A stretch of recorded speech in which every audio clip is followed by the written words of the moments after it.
Hi everyone, I'm making this video for people who are either early in their career as a programmer or trying to break into the industry. I'm often asked whether people should try to specialize in something or keep things general, have a kind of a breadth of understanding of the world of programming. As someone who has interviewed well over 100 candidates at IBM, I can tell you that I've seen both approaches. I've seen candidates who come to the interview with a resume that screams, I'm a generalist, I know 20 programming languages.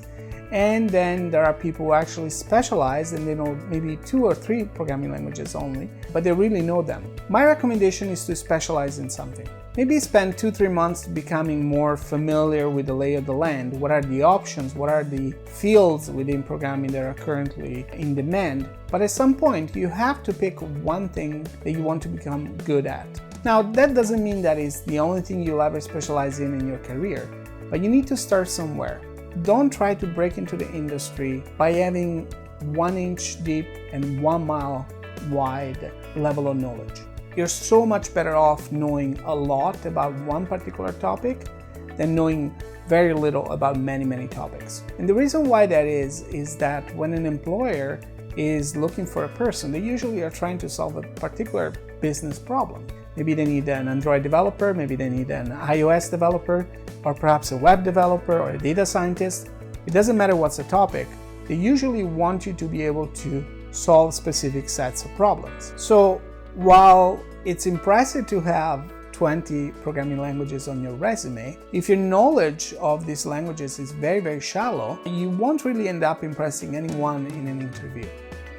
You're much better knowing 2-3 languages and actually having proven, demonstrated knowledge of these languages when you approach an employer. Imagine that I'm trying to hire someone who is an iOS developer. Am I more likely to hire someone who already has a portfolio and spent perhaps the last year studying Swift and creating projects? Or am I more likely to hire someone who has a multitude of languages on their resume, but in reality doesn't have a whole lot of practical experience with iOS development? As someone who has hired many people before, I can guarantee you 9 employers out of 10 will go for the one person who has the experience. This is not to say that employers don't value potential. If you come out of a Ivy League university, you're a bundle of potential, everyone wants you, that's great. Many employers will be happy to hire you.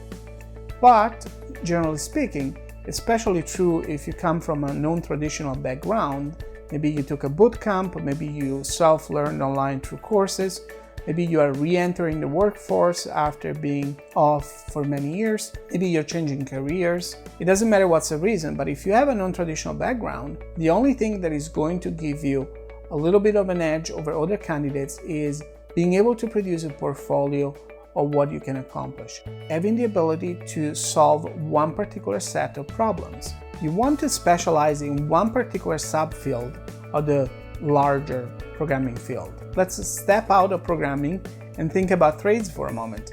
People who have a little bit of skill in plumbing and being an electrician and welding might make for a decent handy person, and they might be able to find some kind of construction job, but they're not going to do as well as someone who actually specialized, even if they're early in their career, in becoming a plumber or an electrician or a welder. And the same is true in the field of programming. Now, deciding to be an iOS developer, Android developer, maybe cross-platform developer, web developer, data scientist, doesn't matter.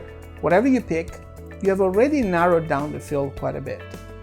However, even within this narrower scope, you need to specialize in a determined stack. So you need to pick a stack within the particular subfield of programming that you chose. So let's say that you're trying to become a web developer.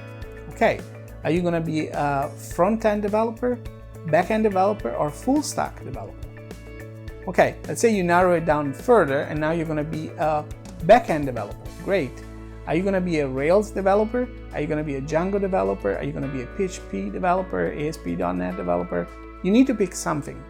You need to specialize in a particular stack because when people try to hire you, they're looking for a specific skill. Go on Indeed.com, search for web development in whatever location you are, and you'll find that most employers will specify the stack that they want. They'll want maybe Ruby on Rails and Ember, or they'll want Node.js and React, or maybe they'll want Django and Vue. So take a look at what kind of skills the employers in your area are looking for in the particular subfield of programming that you chose. And now you can say, okay, I have a list of skills that are typically required by many employers locally, but I don't have those skills, so I need to work on those. I need to start creating projects, I need to take courses on these particular subjects, I need to read books, and then once I have the skills and a portfolio to demonstrate my knowledge, I can approach those employers. So the algorithm to getting hired is fairly simple. The first thing you need to do is get a general lay of the land when it comes to programming. What are the options? Then you pick one subfield, whether it's web development, mobile development, a specific type of mobile development, data science, artificial intelligence, you name it. Once you narrow it down to one particular subfield of programming, you need to specialize in one particular stack. Go online, find your job board, see what kind of skills local employers are looking for, and then specialize. Spend time to learn those topics, create a portfolio that showcases your knowledge of those topics, and finally apply. Try to get the job. No one expects you to know everything, especially when you're just starting out, but that's a great way to get your foot in the door. Let me know what you think in the comments below, and don't forget to subscribe. That's all for today. Until next time.